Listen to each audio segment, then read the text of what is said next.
Tanrı'nın eczanesinden herkese sağlıklı günler.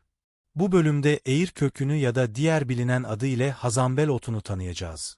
Eğir bitkisi denince akla ilk mide sorunları gelse de neredeyse tüm iç hastalıklarında şifa kaynağıdır. Bunun dışında birçok yararı da vardır. Örneğin, sigarayı bırakmak için de faydalıdır.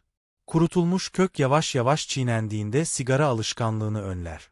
Ayrıca mayasıl ve soğuk ısırmasına da şifadır. Yine soğuk el ve ayaklar için de çok faydalıdır. Her zamanki gibi bu kısımları kitaptan paylaşacağım fotoğraflara bakarak kendiniz de okuyup tatbik edebilirsiniz.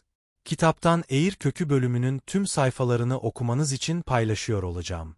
Eksik ya da anlatım hatası olmaması için anlatılanların haricinde lütfen paylaştığım fotoğraflardan videoyu durdurup kendiniz de okuyunuz. Ben ayrıntılara çok fazla girmeden bazı genel bilgileri vermeye çalışıyorum. Örneğin kitap eğir kökünün bazı kanser türlerine de faydasından bahsediyor. Ben özellikle bu bölümleri sizin kitaptan okumanız için detaya girmeyeceğim. Çünkü kanserden bahsediyoruz. Allah kimsenin başına vermesin. Çok ciddi bir konu olduğu için bu satırları kendiniz okuyup değerlendirin. Son çare olarak bu kısımlar değerlendirilmelidir. Mide ve bağırsak için çok faydalıdır. Tüm sindirim bozukluklarında, mide ve bağırsak gazlarında, gut ve gudde hastalıklarında çok faydalıdır. Bağırsak tembelliği, anemi ve ödem durumları için önerilir. Eğir iştahsızlığı geçirir. Böbrek rahatsızlıklarını önler ve tüm bedenin temizlenmesine yararlı olur. Eğir kökü ile her çeşit mide ve bağırsak hastalığı tedavi edilir. Hatta bunlar müzmin, eski ve ölümcül olsalar bile şifa bulurlar. Mide asidinin eksik ya da fazla olduğu hallerde de eğir kökü faydalıdır. Eğir kökü sadece mide ve bağırsak hastalıklarına değil, aynı zamanda karaciğer, safra kesesi, dalak ve pankreasa da en iyi şekilde etki yapar.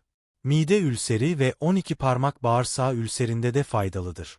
İshalden mustarip iseniz 6 yudum eğir kökü çayı şifa olur.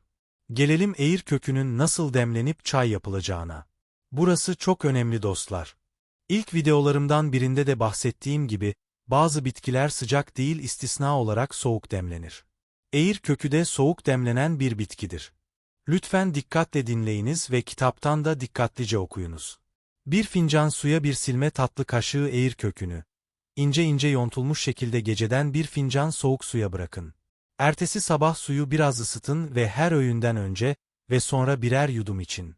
Dikkat! 3 öğün ve 1 yudum yemekten önce, 1 yudum yemekten sonra için. Bugün de 6 yudum eder. Fazlası kesinlikle yasaktır. Her öğün öncesi suyu hafif ısıtın. Isıtma işlemini asla direkt ateşte yapmayınız. Sıcak sulu dolu bir kap kullanarak yapınız. Kitap ve bilgiler çok eski olduğu için termostan bahsedilmiyor. Sanırım sabah ilk sıcak dolu kapta çay ısıtılınca 6 yudumluk çay termosa koyulup, tüm gün her öğünden önce ve sonra 1 yudum içilerek de kullanılır. Bunu her gün yeniden yaparak bu şekilde kullanınız. Çayın yapılışını kitabın o bölümünün fotoğrafını paylaştığımda durdurup okuyunuz. Üstüne basa basa tekrar dikkat diyorum. Bu bitki yani eğir kökü geceden soğuk su ile demlenir. Asla sıcak su kullanılmaz.